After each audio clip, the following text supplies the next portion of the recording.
is the Ides of March. It is. 2019. I am Franklin Abbott. This is Collin Kelley. Would you give your whole name, your date of birth, where you were born? Yes, it's Collin Mitchell Kelley, and I was born on September 17th, 1969, at what used to be called South Fulton Hospital in East Point. I'm not sure what it's called now. It may be part of Atlanta Medical Center, I think. Okay. Yeah, so was born there and grew up my entire life in Fayetteville, Georgia. Okay. Can you tell me, we'll talk about your people for a minute. Your dad, what was his name? Where was he from? He William Harold Kelley, and he was born in Bremen, Georgia, in 1939. And my mom was born in Fayetteville, native, Lynette Graves Kelley, and she was born in 1943, and in Fayetteville, yeah. Do you know how they met? Yeah. She was dating my dad's brother. Okay. And decided she liked my dad more. Oh. And apparently didn't cause any ill will, so yeah. So that's, he was a few years older than her, and he'd already graduated from high school, and she was going over to the house to see my uncle, and would see my dad there, and that's how it just happened, so yeah. Do you have any sense of where your respective ancestors came from? They all came from England, Scotland, Ireland, the British Isles is where they came from. And I saw a genealogy. One of my relatives did a pretty intensive genealogy of the family, and I've seen it. And yeah, it's all England and Ireland, yeah, pretty much, yeah. So. And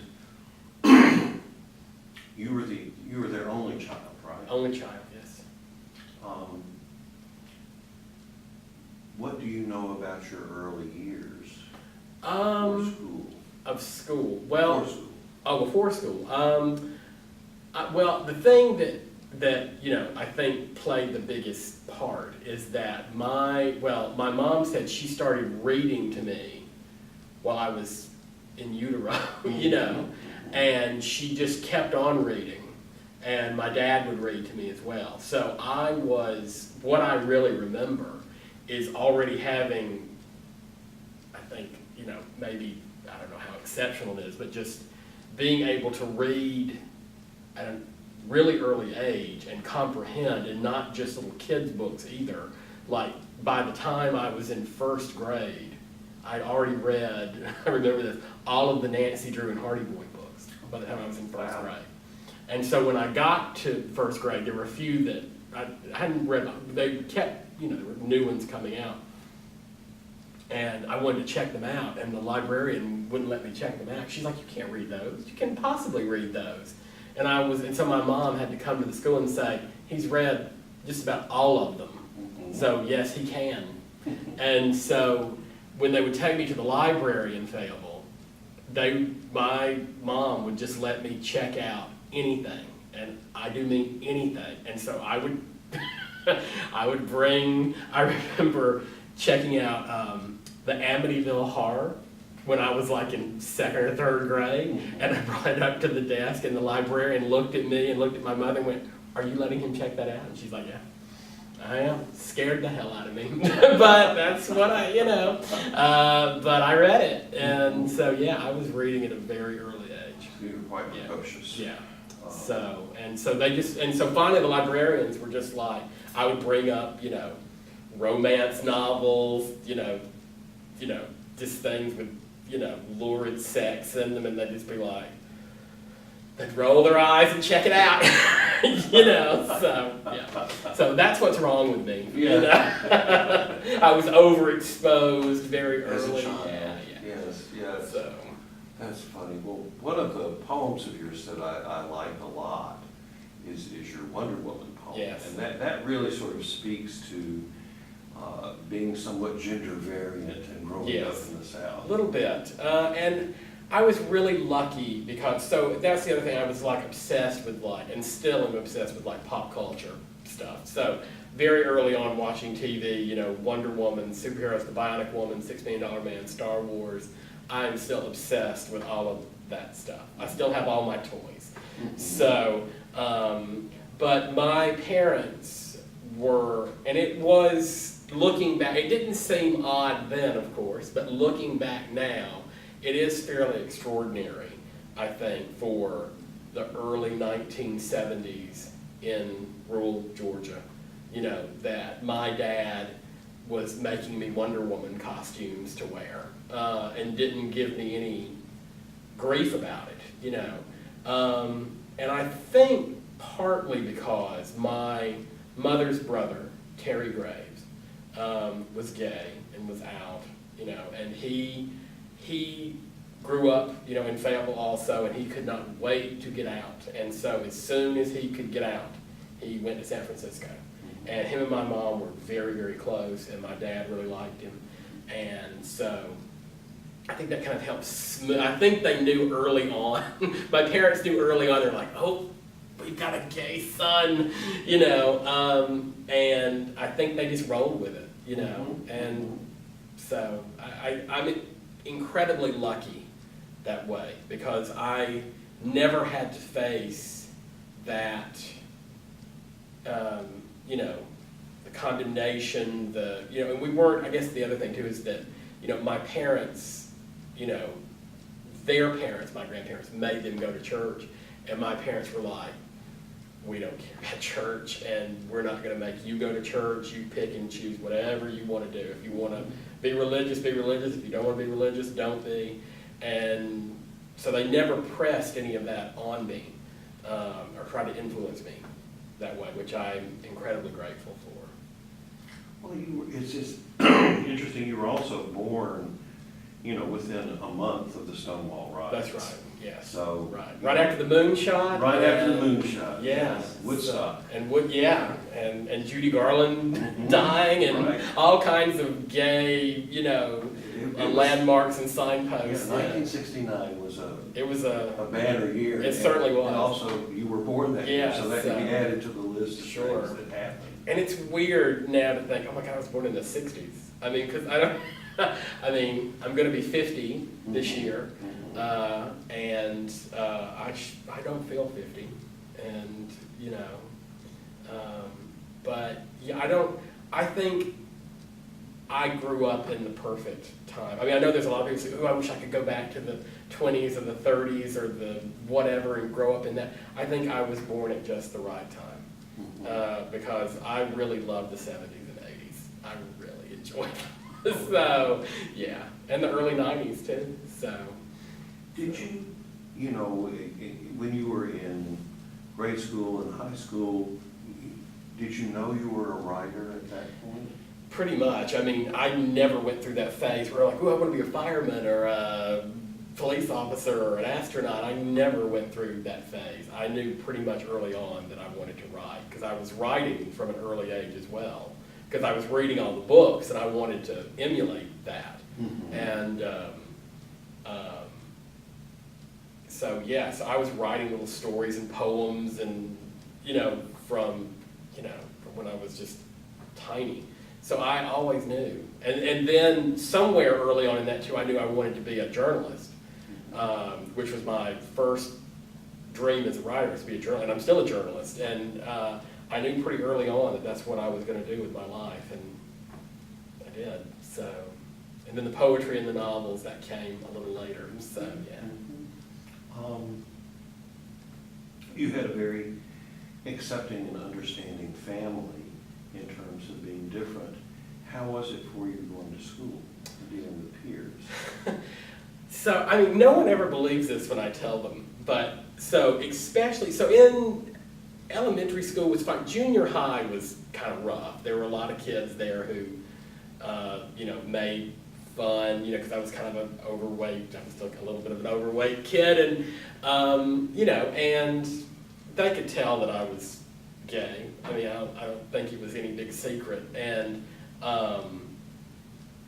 so there was teasing and picking on and that kind of thing, but there was only one instance, and I actually wrote a poem about it, about where this boy in junior high kept trying to sexually, I wouldn't say assault, but he was putting the moves on me in the locker room.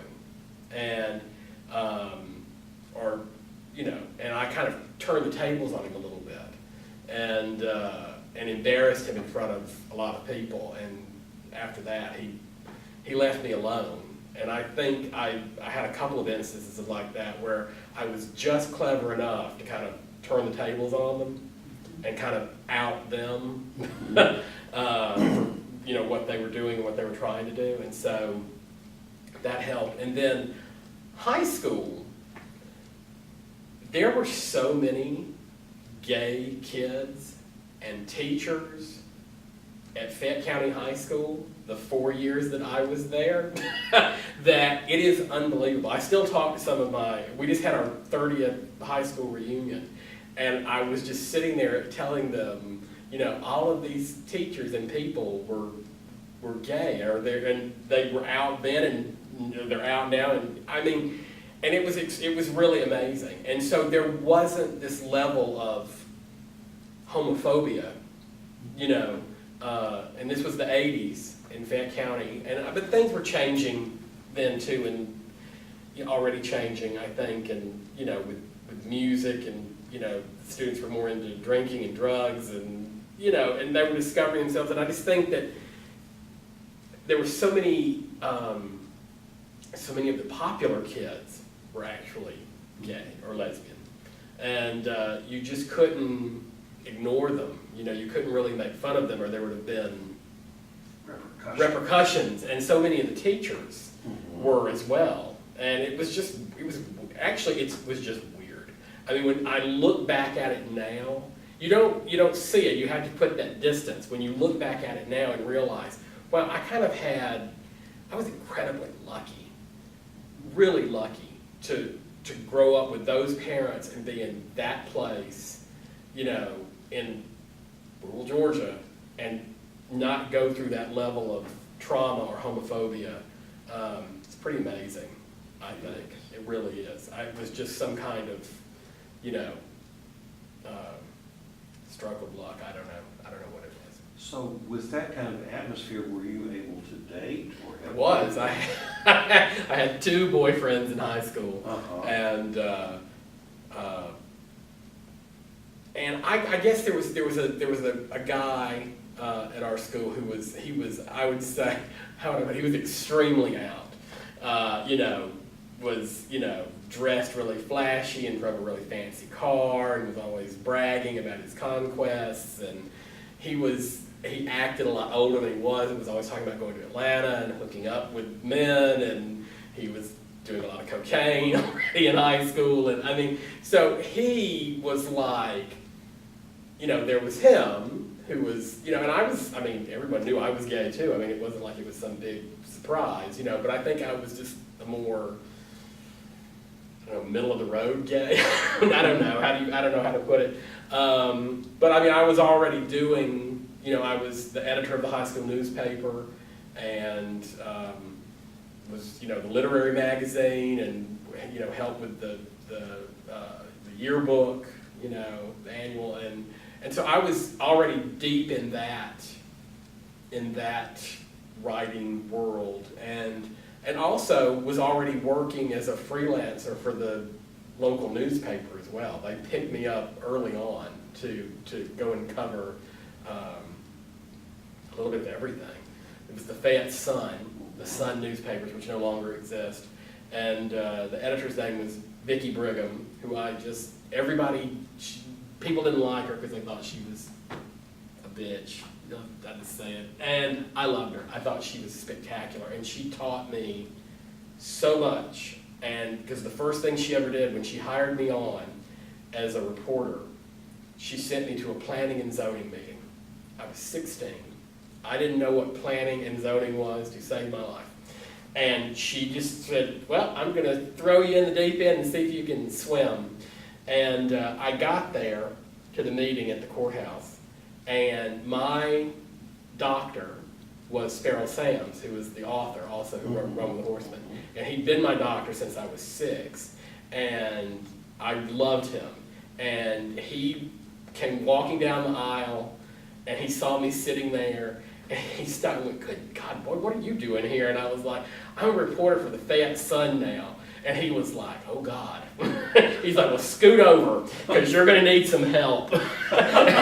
and he was right. And so he kind of sat there and like kind of explained things to me as the meeting was going on. And I went back the next day and wrote the story, and Vicki Brigham looked at it and went, wow, well, you're going to be a reporter.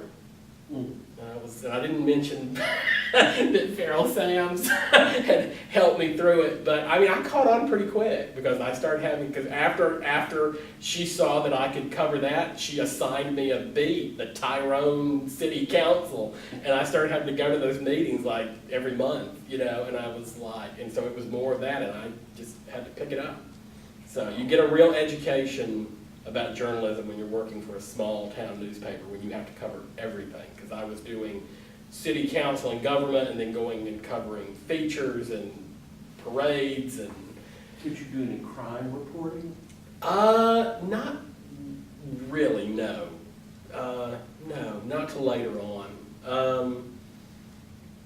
But I was, every time there was any kind of book-related event, a library-related event, if there was, I went to a number of Civil War reenactments. And actually, I went to one, and I wrote very negatively about it, and got a lot of hate mail. Not a lot of hate mail, but just, you know. Your first hate mail. My first hate mail from old guys who were like, why'd you let that kid go? He doesn't know what he's talking about. He doesn't know. I'm like, well, actually, I kind of do know. So, you know. Because distantly on my mom's side of the family, and I don't know how it's real distant, is like Margaret Mitchell is on my mom's side of the family is one of our distant relations. So, you know, really distant. So I will never get any of that Gone with the Wind money. So, but, you know, so and I've read Gone with the Wind as a kid a number of times, and I still have it, a fairly sizable collection of Gone with the Wind memorabilia. Because the library in Fayetteville that I went to every couple of days was the Margaret Mitchell Library, which was the library that she helped to start before she died. And so they had this huge Gone with the Wind display, and some of her papers and photos and books and all of that. And I was always really fascinated by that. And so I read the book and saw the movie and just started, you know, every time we'd go to a flea market or something, there was always something about Gone with the Wind. I would just pick it up. And I just kind of amassed this collection. And of course, it wasn't until later, you know, with a little more age and a little more wisdom, that I kind of started giving the book more context, you know. So, yeah. So it was, I'm a collector of things. And so the Gone with the Wind thing, that kind of, I did that for a few years, and then started, you know, I started collecting books, like trying to collect first editions and autographed books and that kind of thing, because I just love books. So it's what my whole world revolves around, I think. So, yeah. So you spent a little time in college after you graduated. Very little. And then entered the workforce. Very little. I was, right after high school, I got, because I was a reporter at the newspaper through high school, and right after that, I don't remember actually how, well, I do remember now, is that the librarian at the Margaret Mitchell Library, her daughter became the editor of this magazine called The Job Journal, which was based in Riverdale, but it was all over the Metro Atlanta. It was like it was a business magazine. It was like there were business features, and then in the back, it was full of ads for jobs. And they needed an assistant editor. And so while I was in college, they hired me as the assistant editor. And so I was like, wow, that was pretty amazing to get hired on.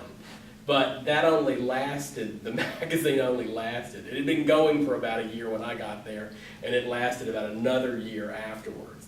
And then I was suddenly out of a job. And we didn't have a lot of money, so I was kind of paying my own way, and my parents were helping me kind of pay for college. And suddenly, I didn't have a job and I didn't really have any money. And so,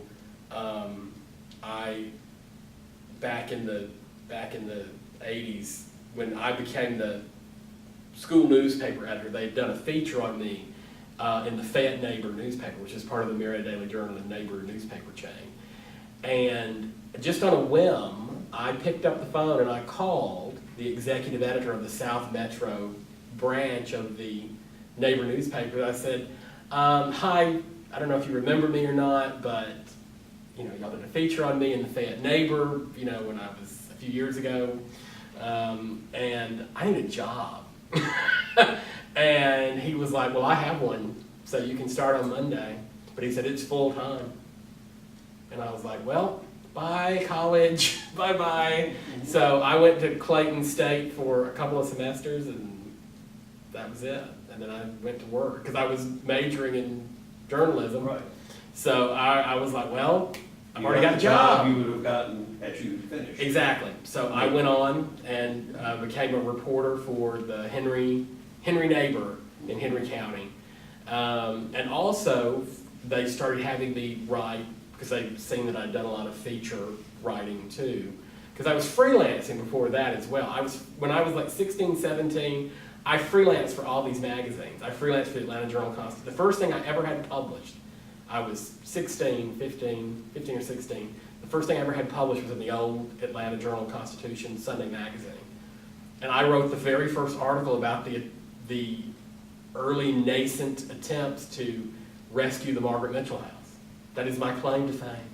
Okay. So I wrote that. And so I had this nice little portfolio already of like feature articles that I'd written for all these various like regional magazines.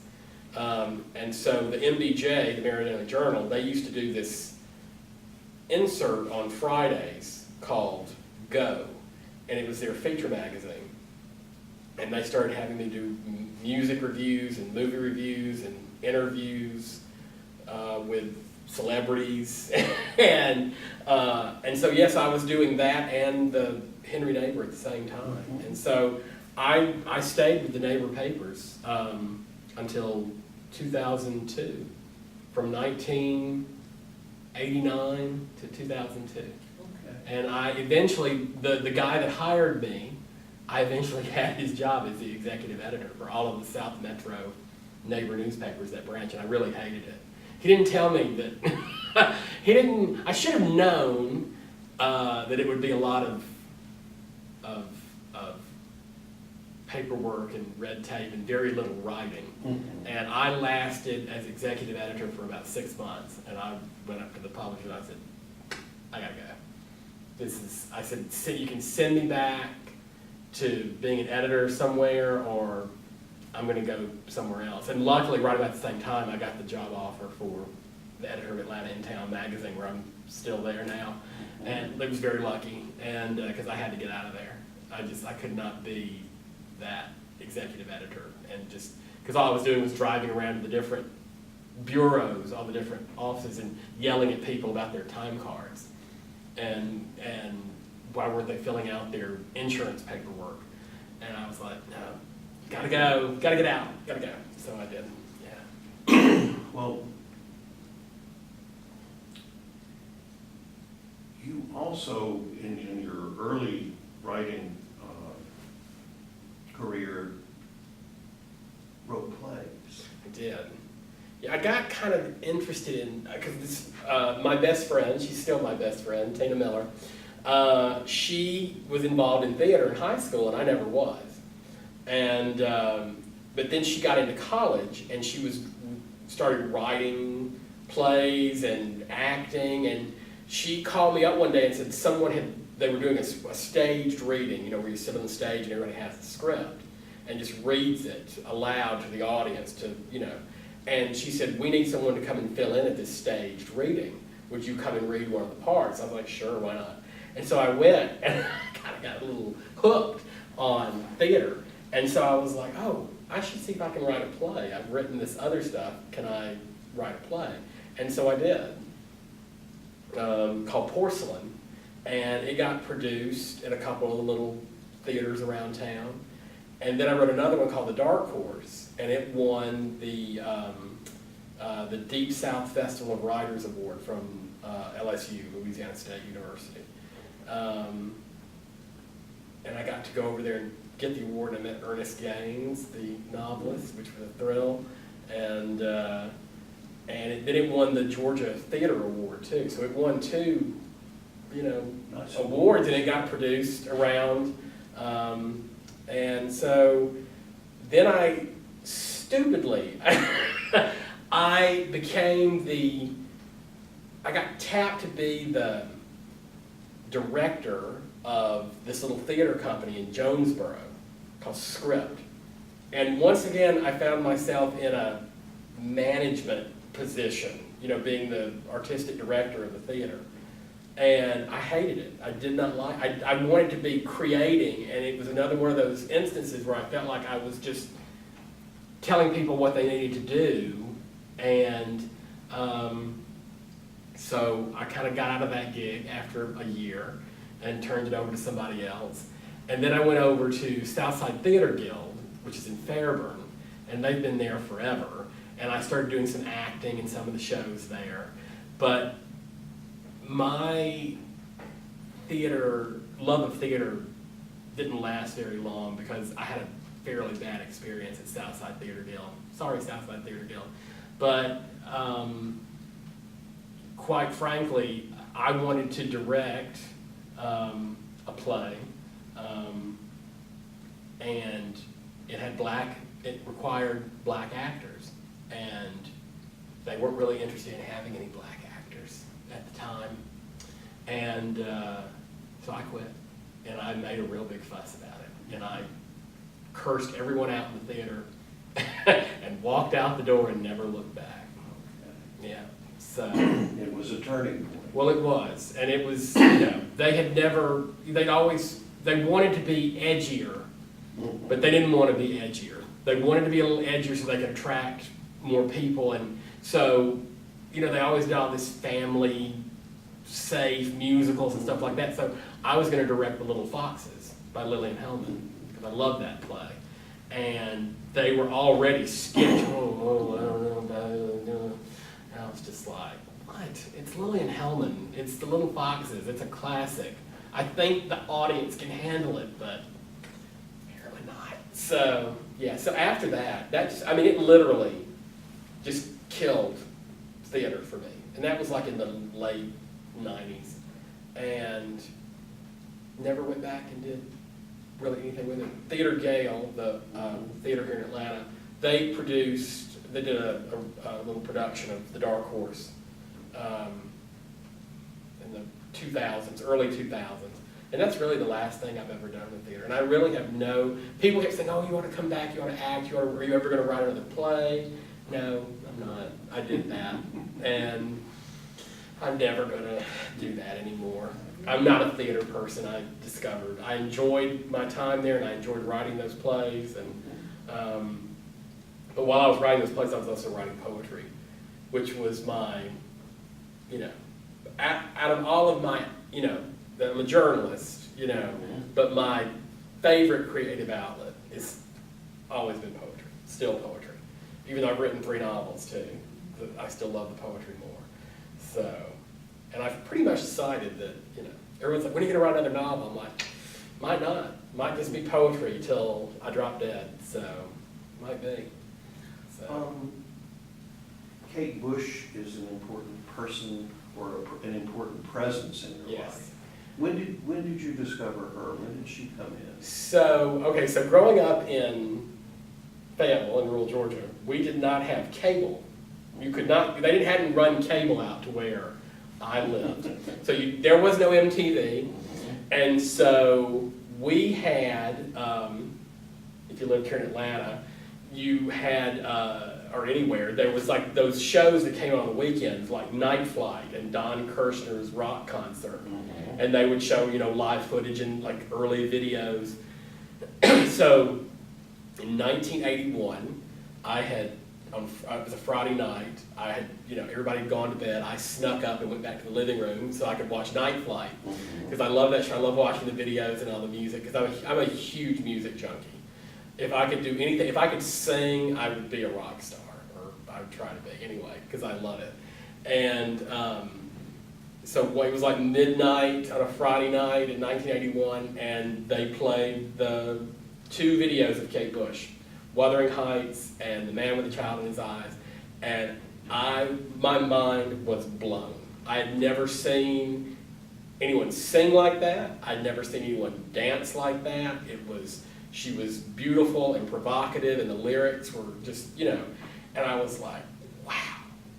And so I was just blown away by that. And so I fell in love with her instantly. And so just became a devotee. And it was hard to be a devotee in America of Kate Bush, because British, and she toured very briefly in the late 70s, but didn't tour in America, and she rarely ever came here to do anything. She was on Saturday Night Live once. And the only way to find out about her was to try to get copies of her fanzine called Homeground. And so luckily, they started carrying Homeground at Wax and Facts, the record shop in Little Five Points that I went to all the time. And so that's how I found out, my love for her grew and grew. And just about out of anybody, she has inspired my writing, because she's such a great writer. Her lyrics are incredibly poetic and narrative, and she does the great, song cycles, like on Hounds of Love, The Ninth Wave, just this epic storytelling and poetry and music. And, I just think she's a genius. She really is. And so I was really lucky enough to finally, I started corresponding with the people who ran her fanzine and who knew Kate. And so when I finally got to England, I got to meet them. And they introduced me to Kate Bush's brother, who's also a really fantastic poet, John Carter Bush, and he's also an incredible photographer. He's done all the photography for all of Kate's album covers and a great majority of her publicity photos. And so he's a friend of mine now, and so I've got to go to his house, and we trade poems back and forth. And but I've never met Kate. I got an indirect email from her once asking me not to participate in a documentary about that this group was going around doing a doc. And she's an incredibly private person. I think that's one of the things that Kate is well known for. Everyone thinks she's a hermit. She's not a hermit. She's just private. Her art speaks for itself. She doesn't want, people in the public and the press intruding on her life. And so there was this group going around making a documentary, and they had snuck onto her property and were going around interviewing all these people that were these obsessive fans. And she was I just got an indirect email that came from the people at the fanzine asking me not to participate, that it would be a great favor to her if I did not. And I did not. I said no, and it was a good thing, because later when that documentary came out, it was horrific. They made all the people in there seem insane and obsessed, and she was so right. And I'm glad, because I considered it. I was like, oh wow, this is cool, a chance to, talk about Kate Bush, but I'm really glad I did not. And then I got to edit an anthology that came out in the UK called The Thrill and the Hurting, which was poems and art inspired by Kate Bush. And we were going to give all the money to charity, and we asked Kate to pick a charity to give the money to, and she did. So I've had some interaction. The greatest thing was I got to go see her when she finally decided to tour. Well, she didn't tour. She did a residency in 2014, and I got to go and see her twice and sat in the second row. So I was like probably as close to her as you are to me now, and I was just like, wow. Well, life is complete. The plane can crash going home because I've done it all now. You know, I've published books. I've seen Kate Bush. Good. Okay, I'm good to go now. Thank you. So yeah. So yeah, she has been a constant presence in my life since I was a kid, and I would not be an artist, a writer without her. And Ann Sexton, which we can talk about. Okay. Yeah. Talk about Ann Sexton. So Kate Bush indirectly led me to Ann Sexton because Kate Bush did a duet with Peter Gabriel in the 80s called Don't Give Up, and it was on this album, his album called So.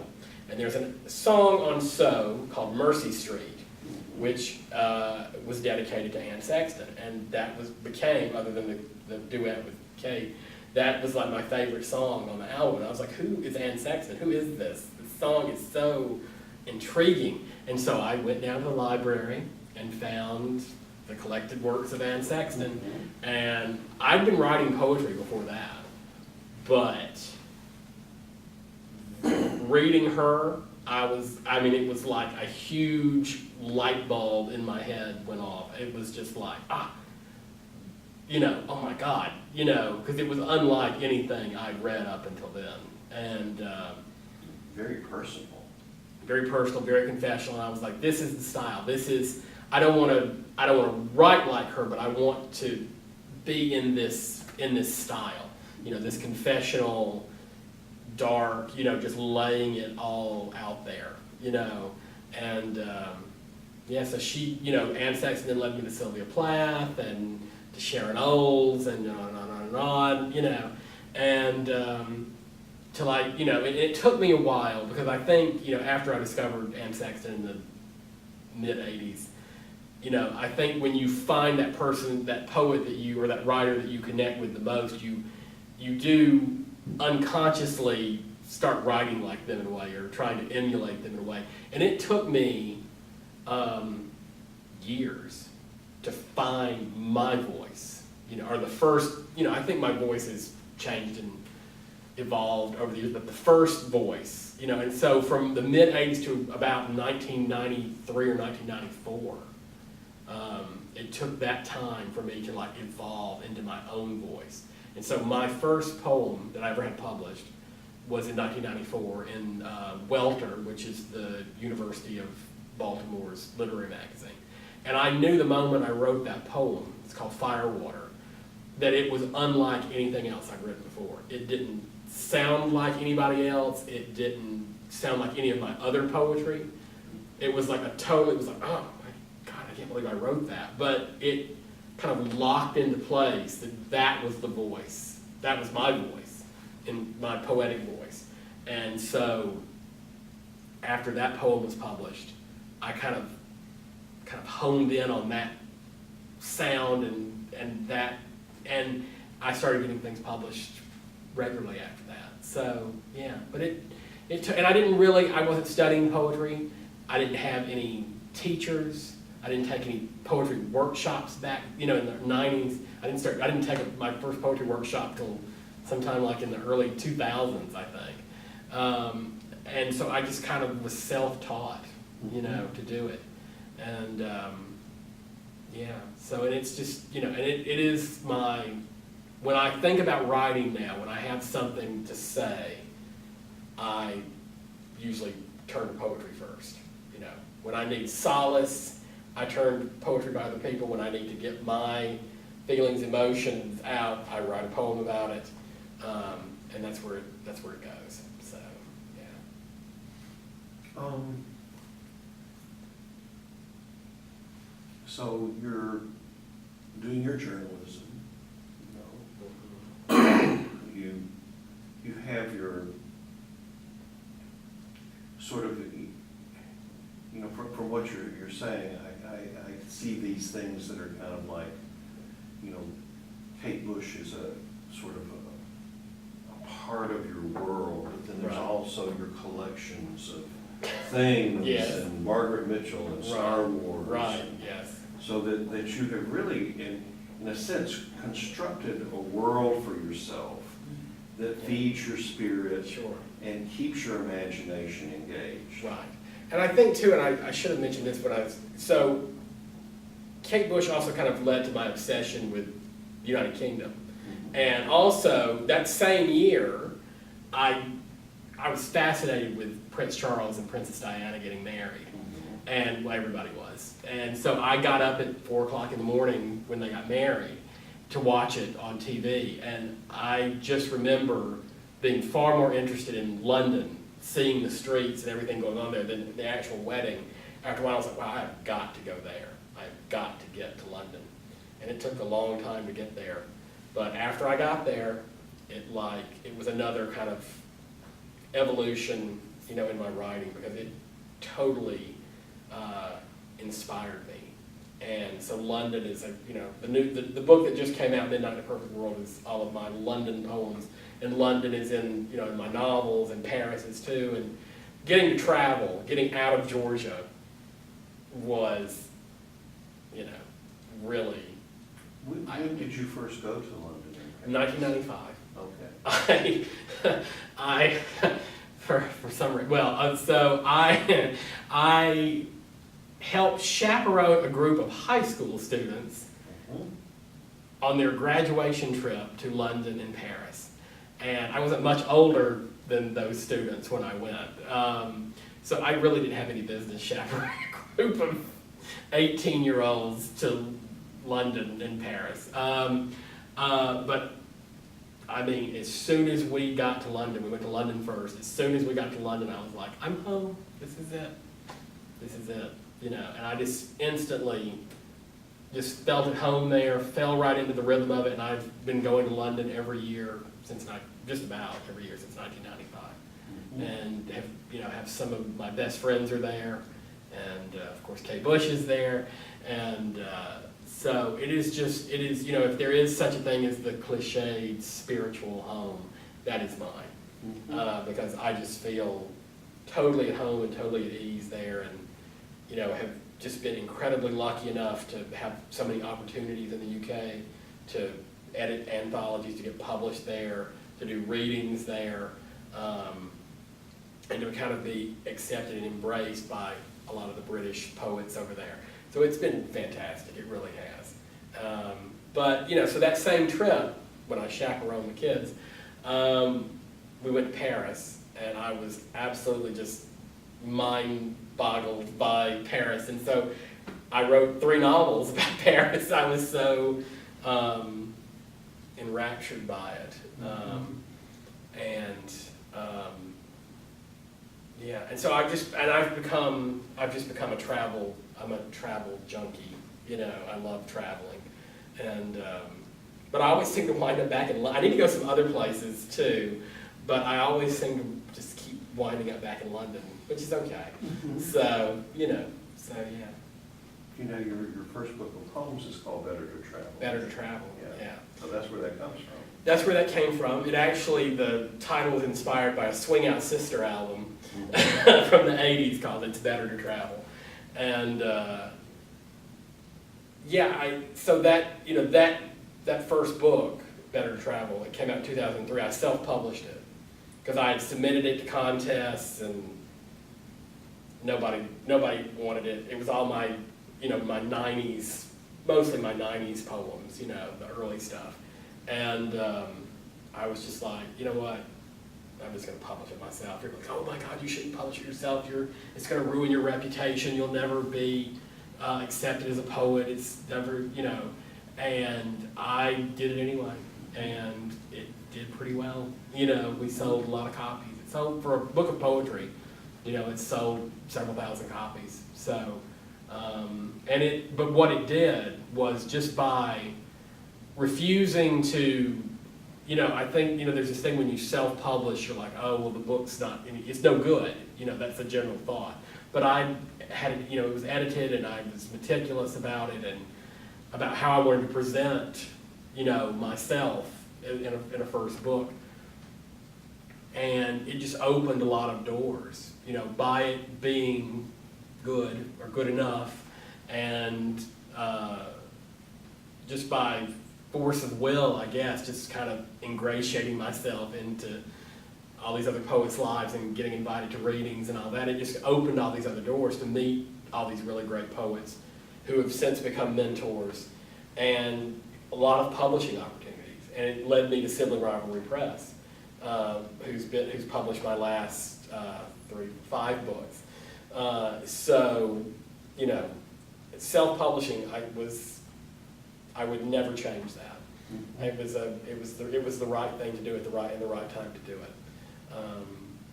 Because I self-published that one, and everything I've published since has been picked up by a small press, which is incredibly lucky and amazing. So I would, you know, there's a lot of, you know, people self-publish and it's not edited well and it's not thought out well and it's not written well, you know, but, you know, it's possible to do it, and I got lucky, so, yeah. Can you talk a little bit about your trilogy, your novel trilogy, and what is that about? Sure. Well, what was your process? So, it's about an American poet who chaperones a group of high school kids to London and Paris. I was totally inspired by that, and while I was, and it's okay, I mean, he was of legal age, so it's okay to say I had a thing with one of the students that I was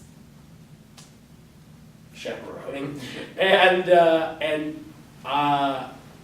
he was deeply in the closet and deeply from a religious family, and it didn't go well, and it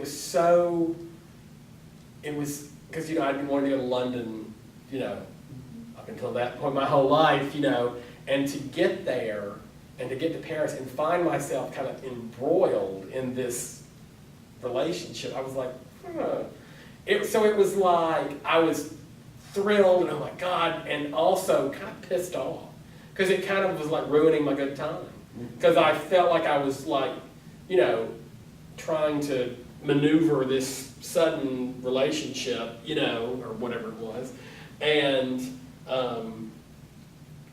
so I was like, well, I'm just gonna have to write about it. I'll just have to write about it, and the first book started as a screenplay, Conquering Venus. I wrote a screenplay because I've been writing plays, so I'm like, let me see if I can do a screenplay, because I thought it would make a great movie.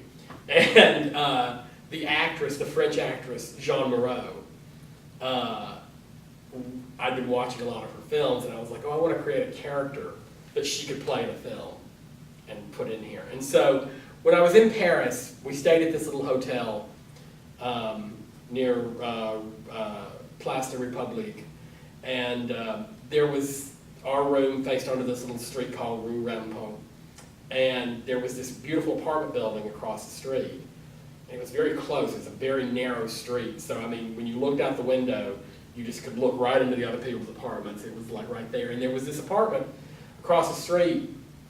The doors were always open to the balcony, and it was full of bookshelves, and there was a desk with a typewriter, and it was just, I was like, ugh. And so the entire week or so that I was there, I never saw the person who lived there. Like every time I'd look out the window, I think, oh, I'm going to catch it, I'm going to see who lives there. And they were never, it was so odd. And I was like, well, I just need to invent the person who lived there. And so I invented this character named Irene Leroux, Jean Moreau, and kind of wrote, I guess, a roman à clef of myself. And so it turned into this much bigger. It started out as this, you know, story about a young American writer who falls in love with a closeted gay boy. But I needed to give her a story as well. And her story was that, you know, her husband had been mysteriously murdered, and she was agoraphobic, and they meet, and he wants to help her, you know, solve this mystery because, you know, he died during the 1968 Paris riots. And she's kind of been imprisoned in her home, and she's a book editor, and so she sits at that desk all day editing books, surrounded by all of her books, but she can never leave her apartment. And so he wants to try to help her, and they become friends, and they have this very strange kind of mystical connection. They have the same tattoo on their hand, and so they have this synchronicity that's a running thing. And so it's just, as the screenplay never got picked up. I had an agent, I had several agents, and it got read. Jodie Foster's production company read it. John Avnet, who directed Fried Green Tomatoes, read it. Paramount Pictures read it. And they all really loved it. And they said, wow, this is a big budget art film, and we're never going to get the money for it to make it. So finally, it was my second or third agent, he was like, look, he said, I love this script, I know you love it, people love it, but it's not going to get made. He said, maybe you should turn it into a novel, and if it gets published and it does well, then maybe someone will make a movie out of it. So I was like, oh, God, okay. So I took the screenplay and turned it into a novel. That was in the late 90s. And in early 2001, I had started sending it out to agents, to literary agents in New York. And Rosalind Targ, who was one of Mario Puzo's agents, and she was also the executor for the F. Scott Fitzgerald estate. So she had some cachet. She loved the book, and she took it. She took me on as a client. So one of the other main plot points of Conquering Venus is a huge terrorist attack on the Paris metro. It's like the big hinge point of the novel. So the day she started sending the novel to New York publishers was September 11th, 2001. Oh dear.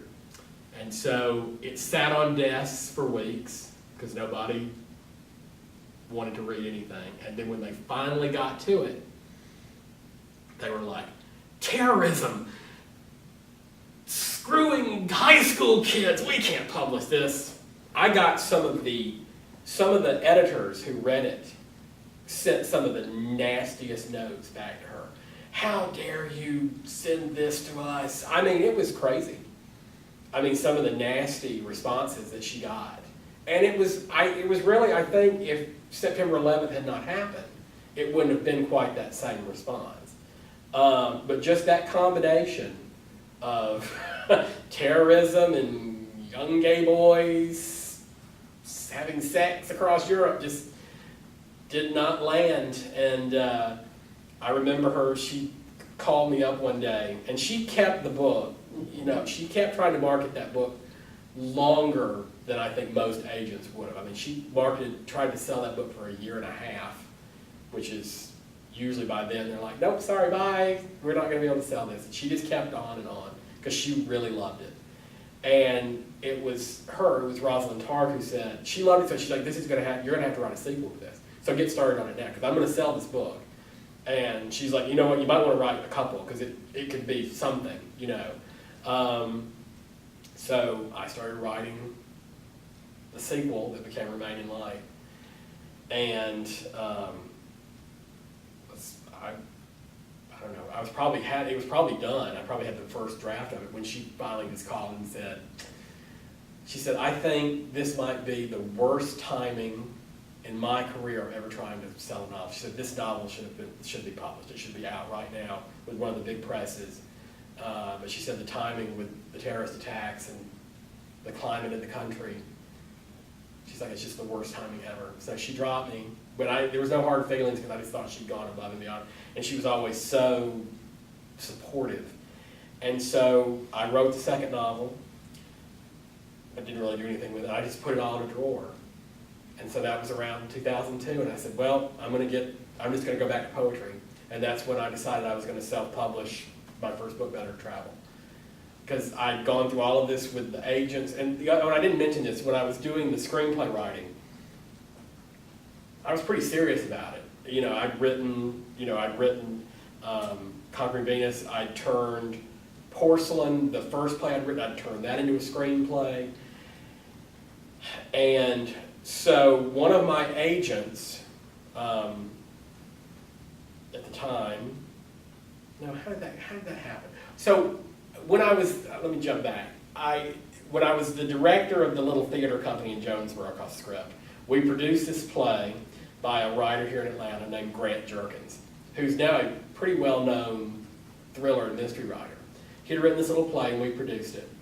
And he was also wanting to get into writing screenplays. And so we decided to, this was like 97, maybe 1997, we decided to collaborate on we decided just to say, throw our artistic ideals to the wind and just try to write a big budget Hollywood action epic movie. Okay. And we just decided just to throw everything at it.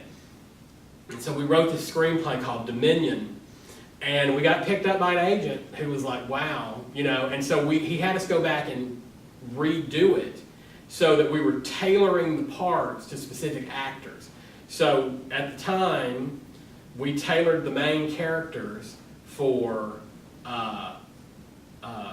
Bruce Willis, Mel Gibson, and Rene Russo. We went back and redid the characters so that it was them, basically.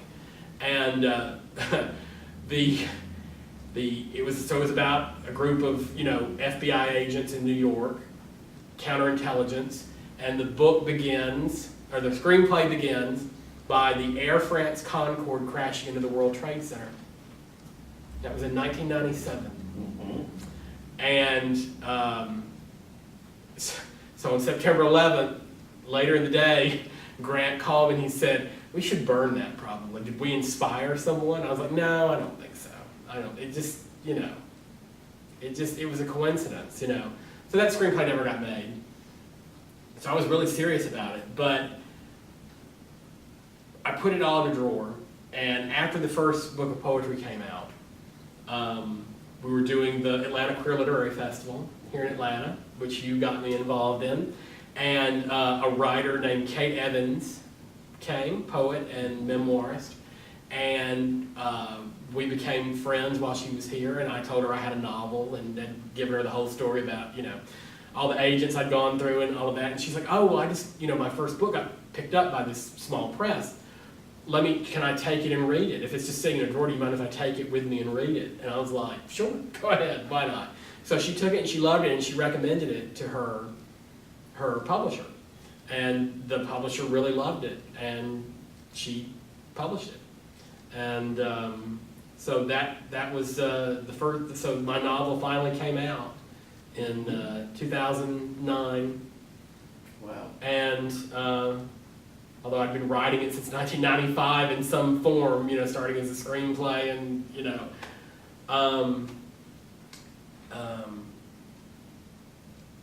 Even before that, I just remembered that Conquering Venus, before it was a screenplay, was like a spoken word performance. I'd written all these poems while I was in London and Paris in 1995. And so I kind of put together this little spoken word, like it was a hybrid of poetry and theater. You know, and that was the first iteration of Conquering Venus. You know, and it was me and a good friend and actress named Mercy Howe, and we went around to coffee houses and kind of did this little poetry performance, and that was called Conquering Venus. And I just kind of remembered that. And then it became a screenplay, and then it became a novel. And so Conquering Venus finally came out in 2009. And then it was Vanilla Heart Publishing, and they did the sequel, Remain in Light. They put out the sequel, and then things kind of fell apart with Vanilla Heart Publishing. And not to get too deep into that, because I don't want to get into any legal trouble, but I can say this because it's public knowledge, is that right after Remain in Light came out, in 2012, quite by accident, one of the other authors at Vanilla Heart discovered that her book had never been actually copyrighted with, you know, Library of Congress. And so I went and checked and discovered that she had never copyrighted the books, which was part of the contract. So it instantly voided our contract. And I started having suspicion that royalties weren't being paid the way they were supposed to be paid. And so a group, some of the authors banded together and filed like a lawsuit. And I didn't join in because I knew it was not going to be successful. And it was going to cost thousands of dollars. And so by then, Sibling Rivalry Press had picked up my poetry collection, Render. And Brian Borland, who's the creator and the publisher of Sibling Rivalry, he had read Conquering Venus and Remaining Light. He had told me several times, he's like, oh, I wish we had published these books. He said, if anything ever happens and you need a new publisher, let me know.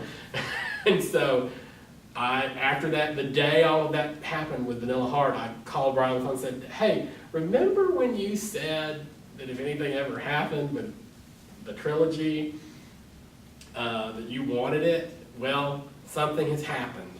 And literally, in 6 months, they had Conquering Venus and Remaining Light back out under Sibling Rivalry.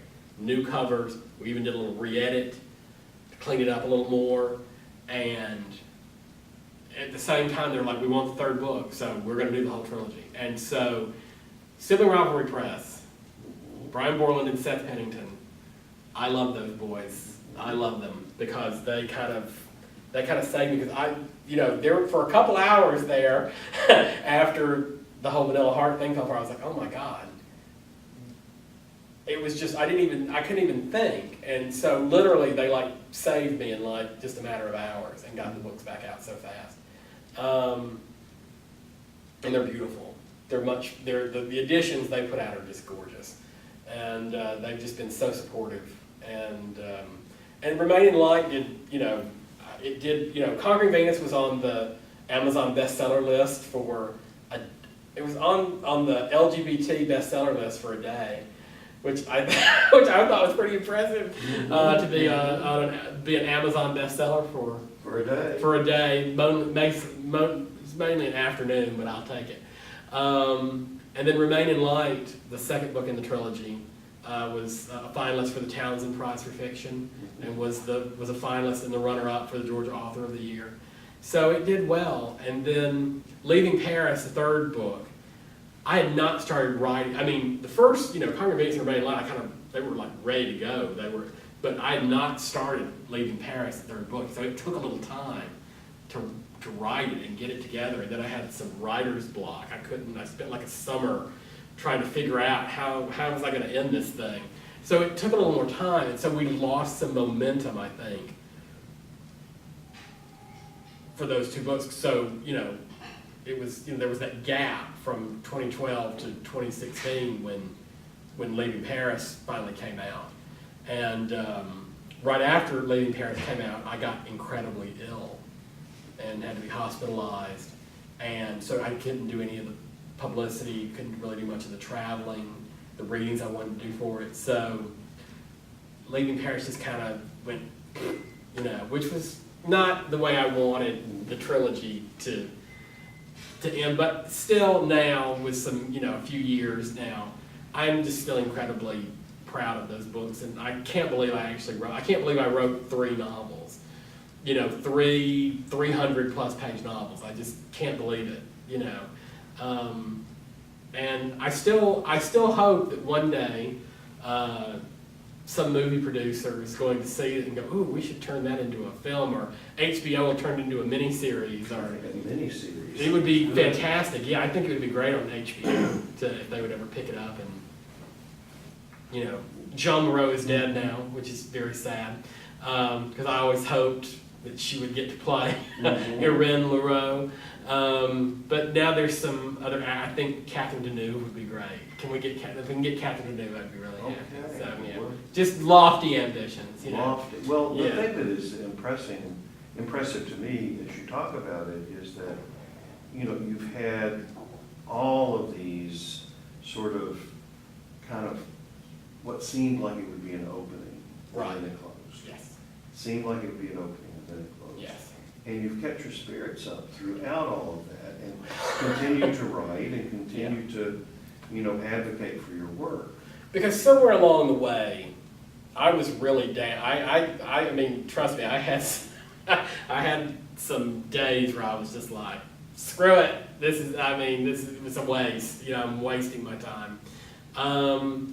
But somewhere along the way, I just realized that the creation was the most important thing, and that I wasn't going to be J.K. Rowling or Stephen King. You know, that wasn't going to happen. And you have to get to a place where you're grateful for the opportunities that you have had. And I mean, I am still just gobsmacked that I've published all of these books. I cannot believe it. It is still, and so I look at that and I go, wow, I've accomplished this. And so, okay, so I'm not, you know, a millionaire living in a castle in England. Oh, well, you know, because it's the joy, and I think writers discover this as they go along, that the real joy is the creating and the writing. And that the stuff that comes after, the having to promote it, that becomes kind of a drag, you know, because you have to take off your writing hat and put on your shameless self-promotion hat to try to get it out in front of an audience. And, you know, learning to navigate social media and blogs and setting up readings and it's a drain. It's a time drain. It's a creation drain. So it took a while to get there, and to understand that the creation, the writing is the thing, and to be happy and to get content with that, you know. Because once I got content with that, I think it took kind of a weight off my shoulders, and it just allowed me to, I think, be freer in the writing, and you know, especially in the poetry, just to explore, you know, things that might be taboo or whatever, and just even get more confessional, you know. And that's the thing too, is that, you know, confessional poetry kind of goes in and out of vogue, and I think I just keep burrowing deeper into it, you know. And you know, people say, oh, you shouldn't call yourself a confessional poet. I'm like, but I am, and I'm always going to be, and I'm not going to change. You know, I'm forever going to be a confessional poet, and I'm okay with that too. You kind of have to negotiate with yourself. You know, what you're gonna be and what you're gonna do, and learning to not be afraid of how it's going to be perceived by other people. You know, it's like when I wrote Render and when I wrote Midnight in a Perfect World, you know, I named people's names in there. I didn't change any names, and everyone's like, "Oh, aren't you scared to name names?" I'm like, "No, it was my story too. It was my part of the story to tell." You know. And so I think I've gotten more fearless in the writing and being unafraid to just say what I want to say, whether it's about politics or sex or family relations or relationships I've been in, the myriad of guys that I've dated or been in relationships with who've, you know, been good and not so good. So yeah, it's just, you know, it's just that negotiating with yourself about what you're going to give yourself permission to do, and just kind of freeing yourself to just write whatever you want to write and not worry about. Because I mean, I've written some things that have been controversial, and I've gotten blowback for them, especially in social media now, because, you know, you say one wrong thing, use one wrong word, use one wrong anything, and you're public enemy number one for a day or two, until they move on to the next. And you know, I roll with it. You know, funnily enough, it was a poem about Sexton that got me my 15 minutes of social media infamy. But I thought about taking the poem down. I thought about, because it got published online, I thought about having them take it down. I thought about rewriting it. But I never did. I said, no, just leave it up and I'll accept whatever condemnation comes my way.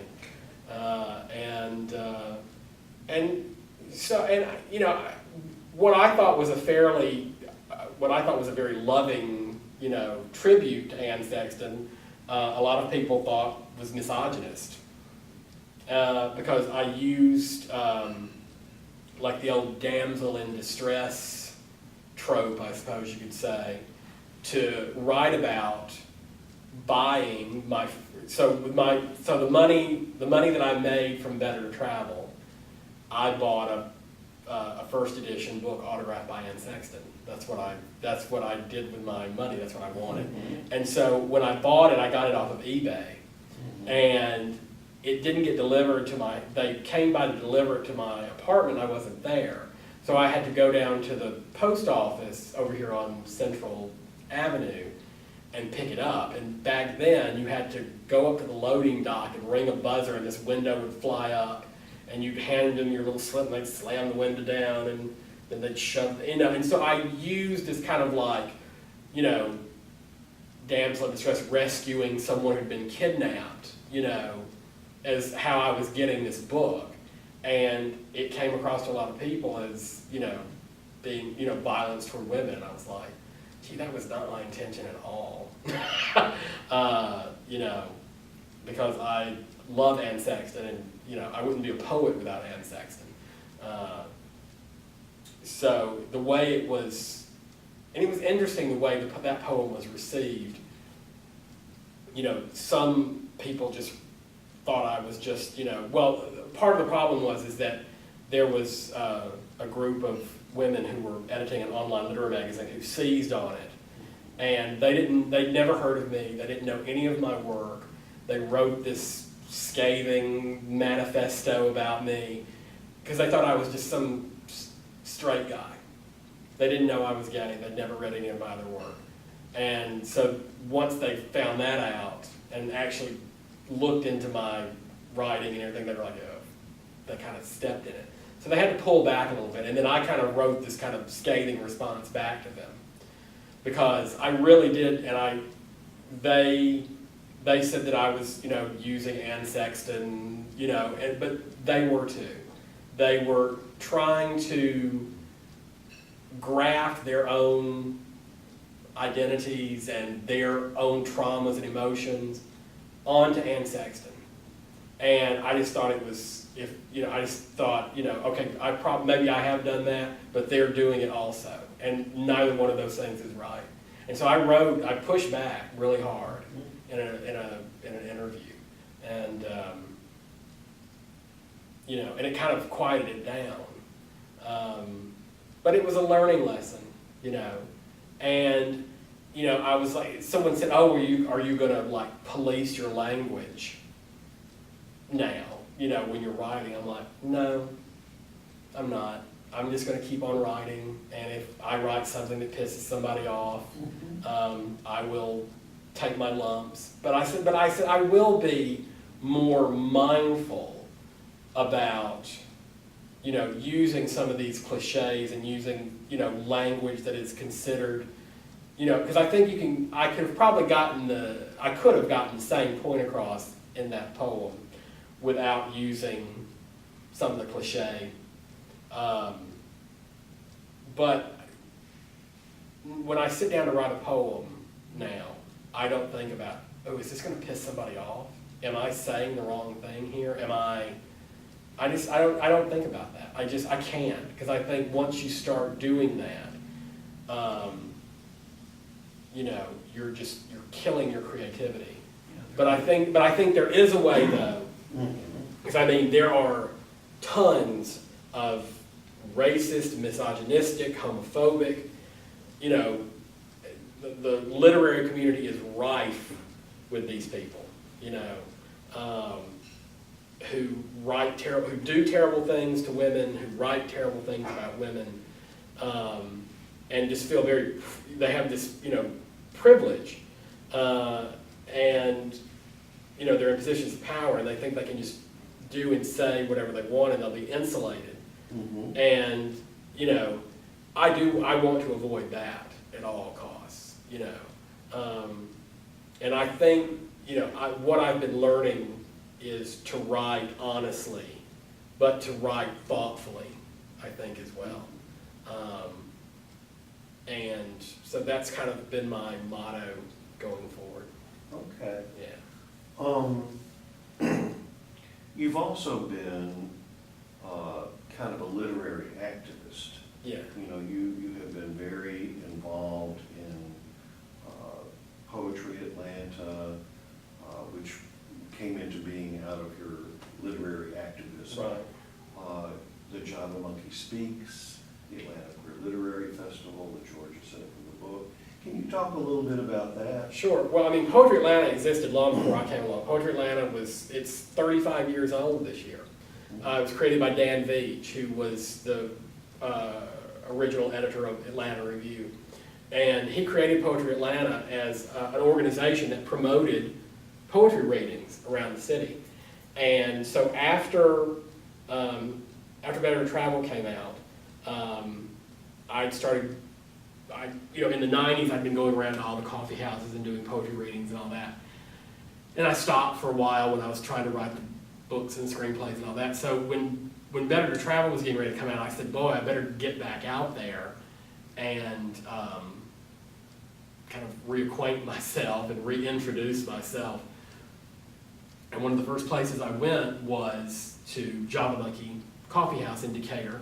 And Kodak Harrison, the poet and musician, had just for like a year or so at that time, had started hosting this every Sunday night open mic.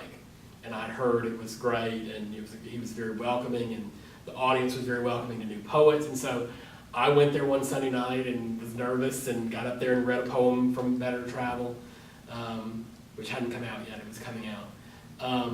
And I really loved it. I just loved the poets that I heard reading there and just a sense of community there. And I was every Sunday night without fail, I was at Java Monkey for years and years and years.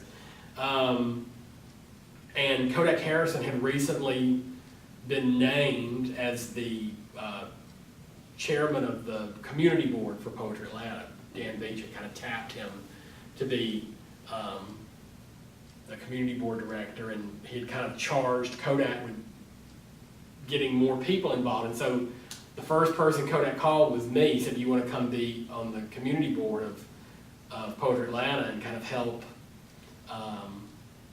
promote poetry and do things with readings and workshops. And I was like, sure, I was all about it.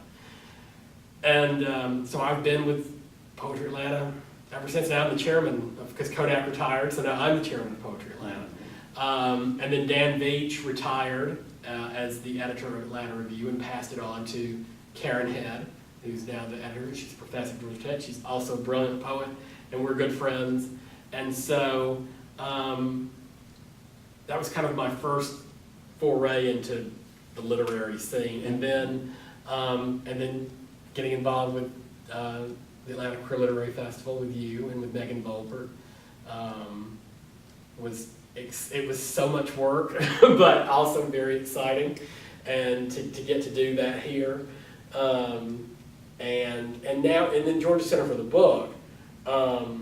We have Poetry Atlanta has such a great partnership with them, because we do a reading series there quarterly that I host called Poetry Atlanta Presents, where we bring in local and national poets to do readings.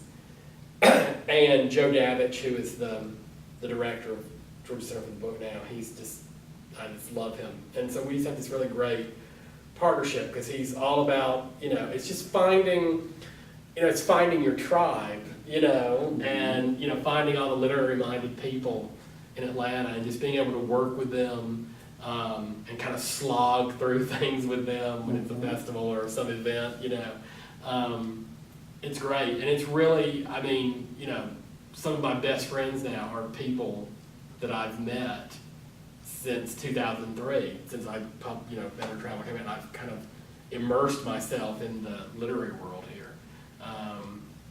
I've just had, you know, a great opportunity to work with so many people and to meet so many people, and it's just been a thrill. It really has. Well, your efforts, you know, have really opened, you know, the door for a lot of writers, and have also opened the door for the community Right. to come and. Well, because I mean, and you know, one of the things I decided that I was going to do early on was that, you know, I saw how hard it was to promote or get invited to do things, you know, just from my own experience, you know. And I quickly saw that poetry can be this very closed, insulated, academic, you know, ivory tower driven kind of thing. And if you're on the outside of the academy, you're kind of on your own.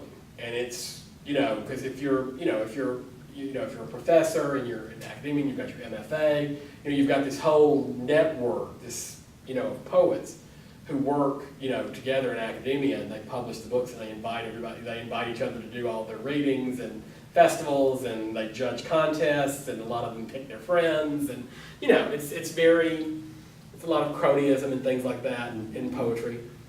And I said, well, you know, I'm outside of that, because I don't have a degree at all. You know, I don't even have an associate's degree, and I don't have an MFA, and I don't really want one. And I'm going to work to not only promote my work, get my work out there, but I want to help other poets as well who are working on the outside, you know, because all boats rise. I totally believe that, you know. And so I just, whatever opportunity I could, if I had a reading, if I could get someone to read with me, I'd say, hey, there's this great poet that I know who's got a book coming out. Can they read with me? You know, helping them get word out in social, helping them with their getting social media started with blogs and websites, and getting articles and interviews in magazines and newspapers, and just, you know, just being a promoter of poetry in general, not just of my own, but, you know, because I love it. And there's just so many great poets out there still who are under the radar. But of course, I think one of the greatest things that's happened, you know, social media, for all of its horror, it's also done really, it's made poetry, it's opened up poetry. So we're in this really great time now where there are all these poets who are using social media to get their poetry out, and some of them have become very successful in doing that. And it's just, it's pulled poetry, it's kind of leveled the playing field of poetry, so that it's not just academic, you know, that it's by the people, for the people, of the people. And there's just tons of readings and open mics now, and it's great. And to play a little part in that here in Atlanta, to open a door for some people, you know, help open the doors and give them an opportunity. That's, you know, I love that. I love that I was able to do it for them. And I still try to do it, you know. And I always overextend myself. I always find myself, you know, overextending myself to do things, to write blurbs or edit or help poets sequence their manuscripts. But I love it. I can't say no. I just keep doing it, because learning to say no as a poet has been very difficult. I can tell you that. I've started doing it a little bit more because I'm just so busy. But it's hard to say no to a poet, especially one you like, and you see their work and you're just like, oh, it's brilliant, oh my God, it's brilliant, you know, it's got to get out there, it's got to get out in the world. So I just still do it because, you know, I want more poetry out there in the world. So. Absolutely. You also do some teaching. I do workshops, which is weird that I teach, since I barely went to college. And yeah, I've done a lot of workshops. This is the one that's still insane, is I guest lectured at Worcester College and Oxford University in England. And I guest lectured at USC and Georgia State and at UGA and all over the country. I've somehow wound up at colleges doing workshops and guest lecturing, and I'm like, y'all do know I barely even went to college, right? So it's weird. It is really weird, but I have soaked up so much knowledge and really I think the person who's really helped the most has been Cecilia Wallach, who is a brilliant poet and a master teacher. And I did do some workshops with her. She was like really my first workshop experience, and just kind of opened the door, to what you could do in a workshop, and especially a generative workshop where the poets come in and you actually write and discuss the poems there, and then you've got something to take home and something new to work on. I just love that. So that's when I do workshops now. It's always a writing workshop because I want the poets to come in and bring their notebook or their laptop and have enough time that we can discuss poetry and read some examples of poetry, and then they get to sit quietly in a space and write, and then they get to read it and share it, and we get to discuss it. I love it. I love that. And so I'm amazed that I've had the opportunity to do that and to continue to do that. Yeah.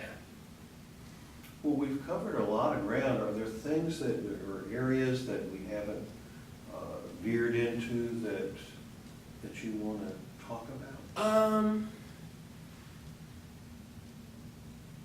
No, I don't know. I'm trying to. It seems like we have covered a lot. I don't know what else I would want to veer into. No, I'm just, I'm moving it. So, one of the things that I think I mentioned earlier is that, I've already, this book of poetry, Midnight in a Perfect World, came out in 2018, and I already have another collection, another manuscript ready to go. I'm not sure, it's not quite ready, it needs a little finessing, but, and I'm started, my father passed away in 2013, and my mom passed away last year in 2018, and so that's kind of, that's a life-changing thing when and I didn't have any brothers and sisters, so now I'm kind of an orphan, I guess. It's weird not to have parents anymore. I'm still working through that, but when my mom was ill with cancer, she was along with her encouragement, she was a very stubborn and headstrong woman, and had some mental health issues. And when she was diagnosed with cancer in 2016, they gave her a very short time to live, and of course she lived 2.5 years beyond that because she was tough. And but her death was quite traumatic, and her decline was incredibly rapid, and I was kind of pressed into caretaker mode, and the knowledge that she was going to pass kind of exacerbated her mental health issues, and it was just, we got to kind of a crisis point. And again, while I was sitting by her bed in hospice, I was already writing, because that was how I deal with it, how I'm forever going to deal with anything that comes up. I'm going to have to write about it. And so now I'm working on some poems about that, and that'll probably be a book or a chapbook or something down the road after I've processed it all. But yeah, and also and I think I mentioned this early on, my mother's brother, my uncle, Terry Graves, he died in 1994, complications from AIDS, right before all of the drugs became available that would have kept him alive. And so I've been doing a lot of writing about the AIDS crisis and what it was like growing up in the 80s, his illness and his death, and just kind of going back to some of the activism that I've done as a gay man. I haven't done certainly not what you've done and many others, but just kind of, I lived through that and I witnessed a lot and, went to marches and went to sit-ins and things like that back in the 90s and since, have gone to protests and things like that. And I think I don't really talk that much about what I've done with that because I do it, I don't know what I need to say about it. I write about it, But I think that this next book, the next collection, will probably it's going to be pretty political, and it's a lot of it's centered on the AIDS crisis and how it began and how my uncle navigated his way through it, and one of my partners, if you read Midnight in the Perfect World, there's kind of like the first poem about that. He also died of complications from AIDS in the early 2000s because he wasn't getting the treatment that he needed to be having.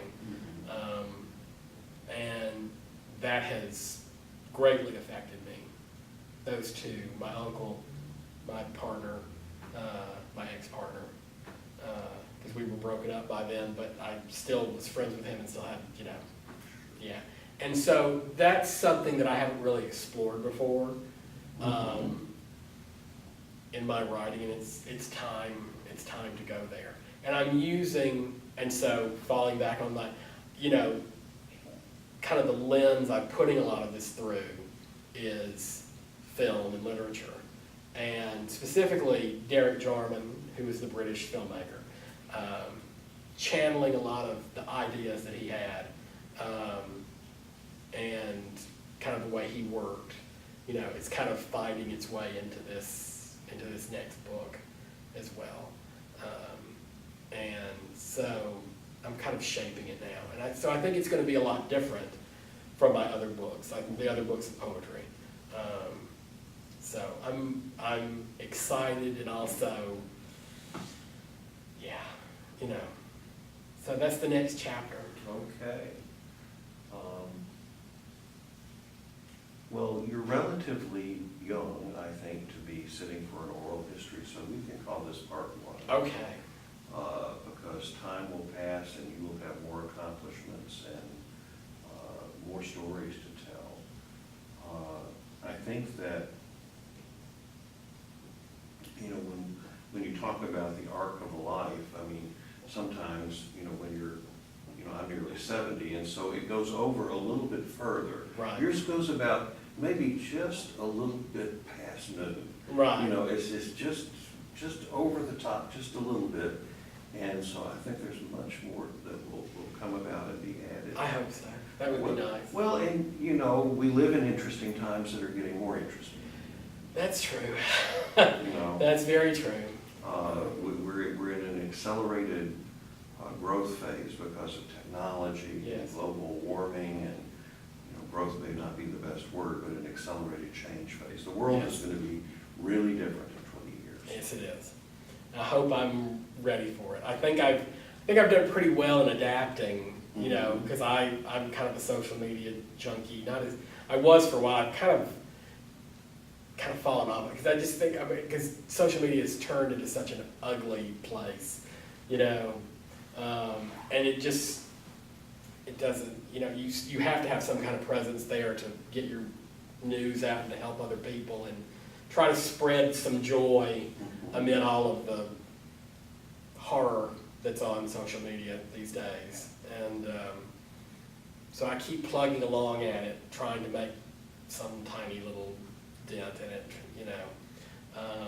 but yeah, who knows what's going to be here in 20 more years.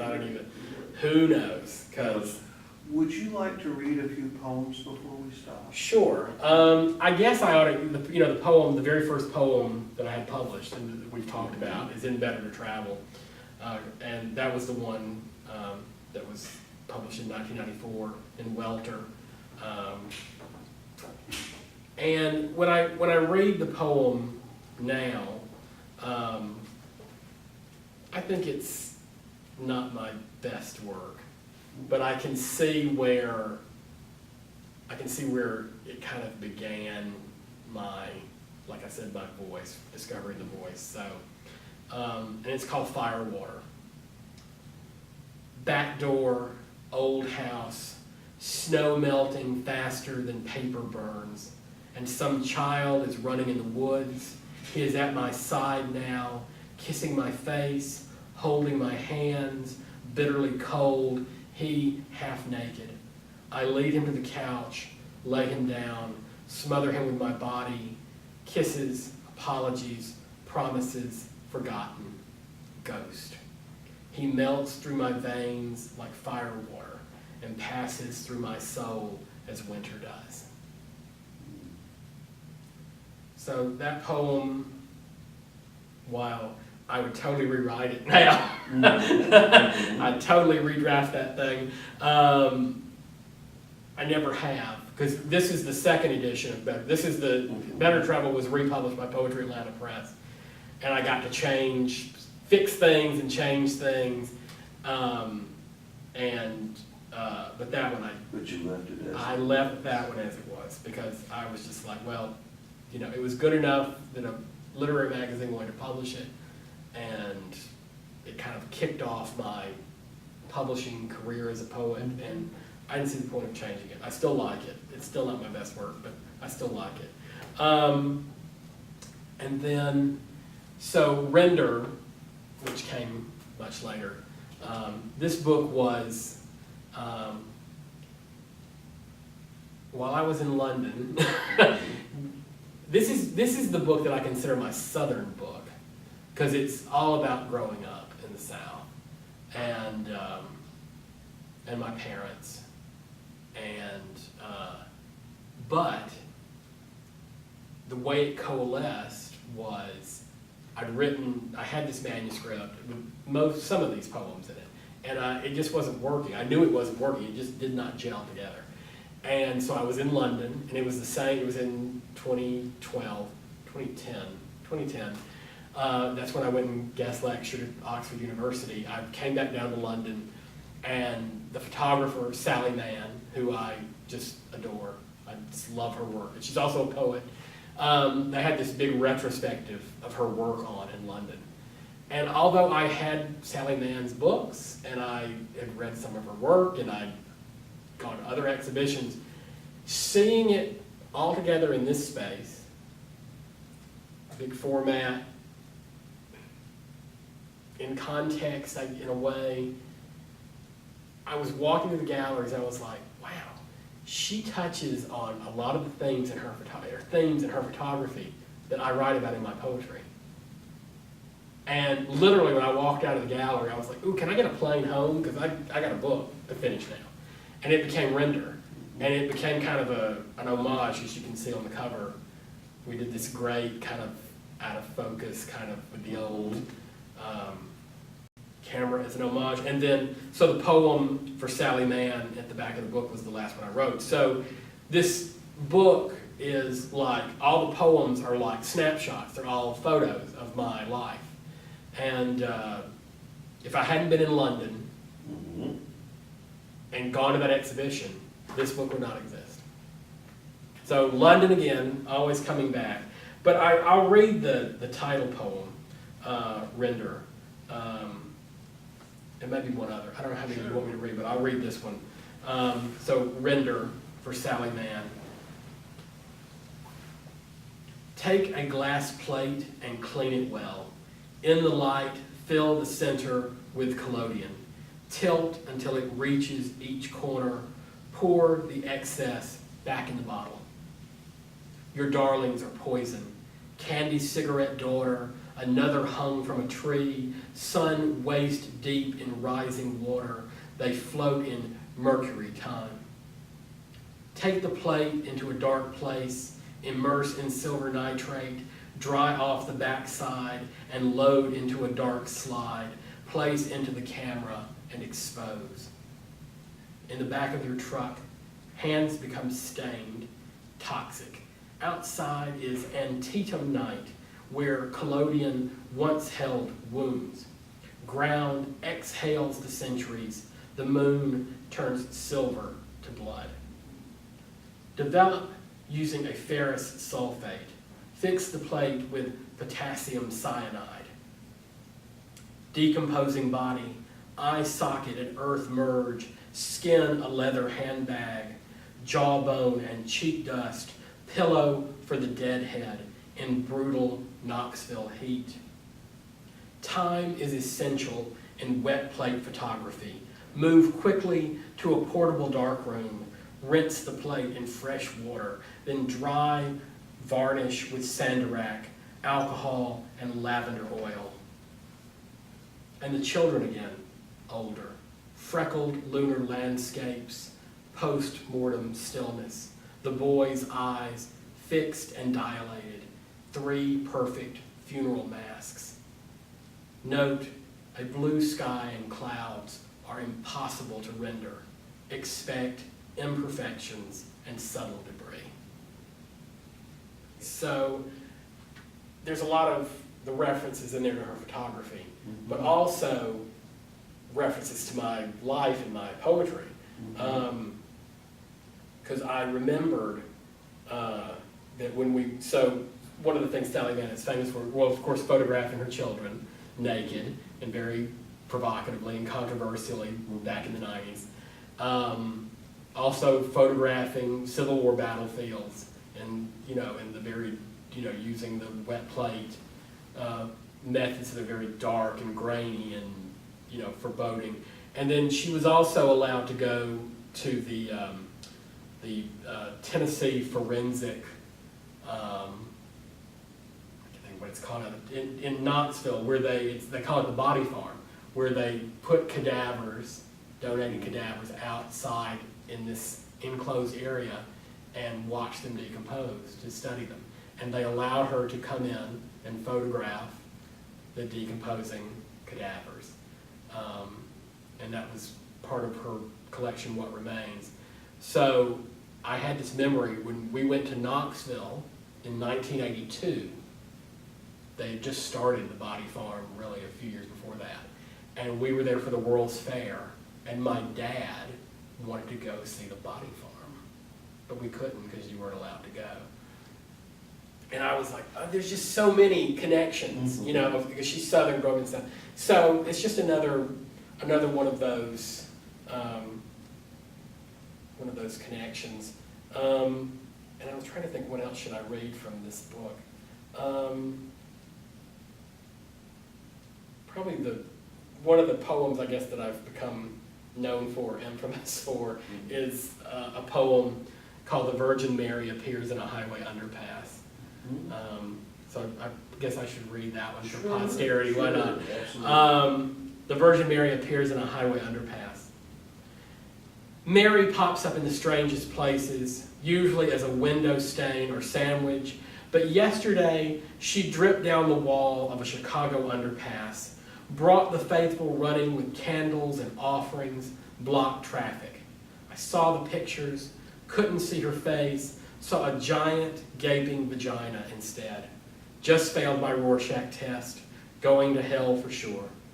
If this is Mary, she sure gets around, recasting herself as a Holly Golightly, popping up where you least expect her, causing trouble for the locals.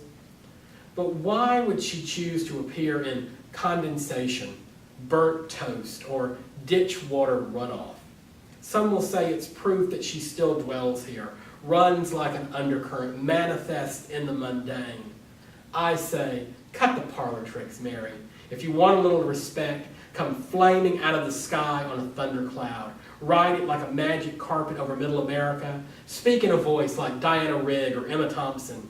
Command attention instead of this sleight of hand, a stain to be cleaned with soap and water so easily erased. So I love that poem. Always gets either everybody's like, oh, or there's cheering and clapping, and I love the mixed reactions. I've heard you read it a number of times, and there's always a reaction. And since we've been talking about growing up gay in the South, so I think this one's kind of encapsulates it in a way. And I'll read the Wonder Woman poem too, because that's in here. Let me read the Wonder Woman poem first, actually. That's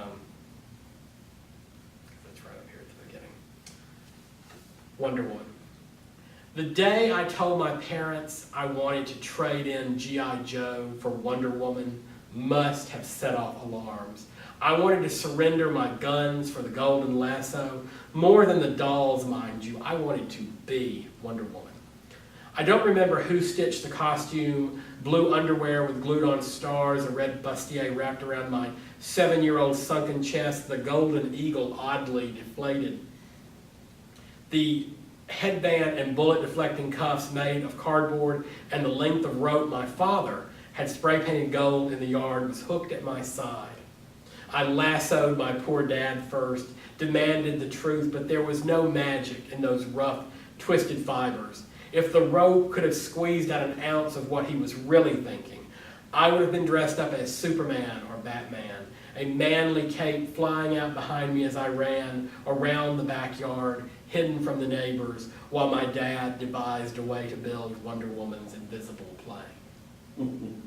Because I always thought that although my dad never said anything and was always supportive, and when I had boyfriends or whatever, that somewhere in the back of his mind he was like, oh, I should have had a straight son, But he was always so incredibly supportive and never said anything. And so I tried to put myself in his head in that poem thinking, well, he wants to be Wonder Woman, I'll let him be Wonder Woman, but why couldn't he be Superman or Batman, Yes. But he was a sweet daddy, so this poem is called First Gay Crush. Dirk was the name of my first gay crush. God damn how I lusted after that nerdy fuck. I was 15, almost 16, and he was 18 going on 19, and I was the prom queen, hot for college cock. His mismatched clothes, ill-fitting jeans, dirty sneakers, my queer eye for a sexually confused guy, already razor sharp. I was too young to know I had control, that my aim was true and his was scattershot from years of his strict military parenting. We would sit in his dorm room listening to Nina Hagen records and watching Doctor Who on PBS. I let my hand stray to touch his thigh, rest there until he flinched as if flicked by holy water. My father thought Dirk and I were fucking after he caught me on the phone at 1 a.m. in the dark living room. Oh, Daddy, if only. He would never come out of the closet for me. Last night, I dreamed I met Dirk again in a coffee shop. I saw him through the window, dark hair falling over his eyes, his perfect white teeth a beacon. I was thin again, like those last 2 years of high school when I starved myself better than any cheerleader, wearing a black coat tight at the waist. I slid into the booth next to him, and he kissed me, unafraid. When I woke, all I could think about was the night I told him I was gay and had fallen in love with someone else. He gripped the steering wheel and stared straight ahead, driving us into oncoming headlights. What, he screamed, what do you want me to do about it? So, I think I realized then that my childhood growing up, that I had been incredibly lucky to not face what he had faced. Because it was a shock, because I thought, oh, your parents will understand, it'll be fine. My parents understand, yours are going to understand, it's going to be fine. Let's be boyfriends. And it was a very, I think the first rude awakening, the first, like, oh, there's something else going on here besides my own little utopia that I've somehow been able to construct and am lucky enough to have, that everybody doesn't have it like this. And it made me really angry. And that's when I started getting more involved in, activism, I think. Going to marches and writing more about that and exploring more about that. Because, in a way I was incredibly sheltered. I have to say that, but I think that, just because I was sheltered doesn't mean that I can't have empathy for others and to try to champion for them as well, which I hope I've done a little. Well, and it's like secondhand smoke, Yes. you know, in the sense that, you know, I mean, obviously, he had a different experience. He couldn't access or give himself permission to access his gay feelings. And then it had an impact on you, Right. you know, because Right. you wanted something that he was, you know, unable at that time to give you. Right. But he got out. He lives in New York now. He's very out, very proud, very active in politics in New York, and so he got out, and Good for him. which is good. So it had a happy ending. All right. Yeah. So, and so let me read from the new book, from Midnight in a Perfect World. New for now. I think the first poem in the book kind of sets out my own personal thought about writing poetry. It's called Feast. All the poems will be about you, so stop asking. But I won't write them here. I'll take to the sky, other continents, count the blessings of learning to pack lightly, to make room. John Irving said sorrow floats, but it also flies. And I've tucked it between clean socks and underwear, shaken it out in unfamiliar rooms. I'm going to write about you and all the others who insinuated themselves into my life and thought they could get away scot-free. I'm going to name names, then take back my own, be self-indulgent. Those New England confessionals will have nothing on me. I will come home, my bags bulging from the purge, and I will read it to everyone. This will be a slaughter, followed by a field dressing, but there will be no trip to the butcher. Your head won't become a trophy. I'm going to bring you home, sit in the dark, and eat you raw all over again. So I think that's kind of become my philosophy for my poetry.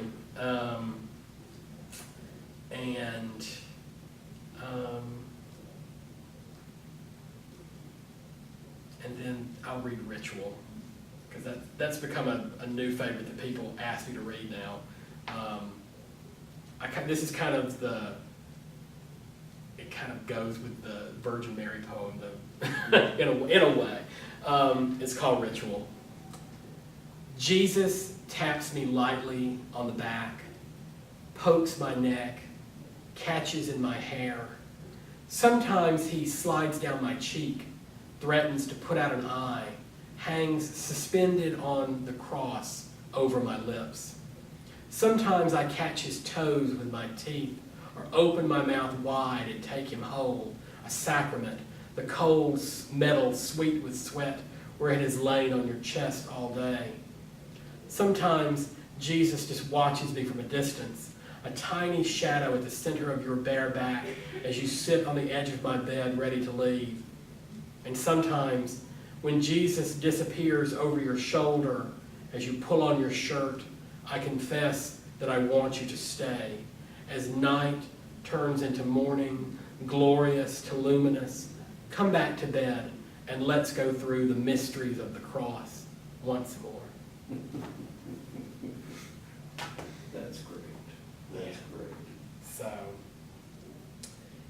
So I'm not religious, but I like writing about it. I'm fascinated by religion, which that might be for another tape at some point, because I've gone to synagogues and mosques and cathedrals and gone to mass at Notre Dame a few times, but I consider myself agnostic. You know, I'm spiritual. I believe there is some higher power calling thing. I think if I actually had a religion, I'd probably be a Buddhist, because I think what I actually believe kind of aligns with that, but I don't claim any of it, you know, but I'm fascinated by it. Yeah. So that's one of the things. Religion pops up a lot in the poem, in some of my poems actually, just as an observer, you know, which I think isn't such a bad place to be. No, and we're surrounded by religion. Yes. Whether you know, we have a personal belief or a connection to a specific religion or a denomination, you know, if you think about the most important works, basic works in English, you know, along with Shakespeare, there's Sure. the King James Version of Sure, the Bible. that's right. And those stories just, you know, are a part of how That's we right. think about things. I notice that because when I travel to other places where they don't have that, you know, they have different stories than we Sure. do. That's And true. it's very interesting. And I mean, this is Atlanta, it's the Bible Belt, Oh, you yes. know, and although Atlanta is like the sea of, We're a little Sodom Gomorrah in the middle. right, in the of middle, it, yeah, so, But it's still all around. but it's still all around, yeah, so it's true. Right. Well, thank you very much. Thank you, Franklin. And this has been, you know, it's always illuminating to me to sit down with people I know and do this because there's so much I don't know. Right, You yeah, know, and it just kind of comes out when we start talking about it. And of course, this is just, you know, the outline. Sure. You know, when you write your memoir, right, you know, all of this will deepen into many stories. Yes. Many stories. So Yes. I hope that will happen. It might. I've toyed with the idea of writing a memoir, but yet that the memoir stuff kind of keeps finding its way into poems, so. Well, Maybe yes. if you want my memoir, you know, at the end, if I'm not here anymore, just come to the poems, you'll find out everything you need to Yeah. know. All right. Yeah, Okay, well, thanks, Frank. sure, thank you.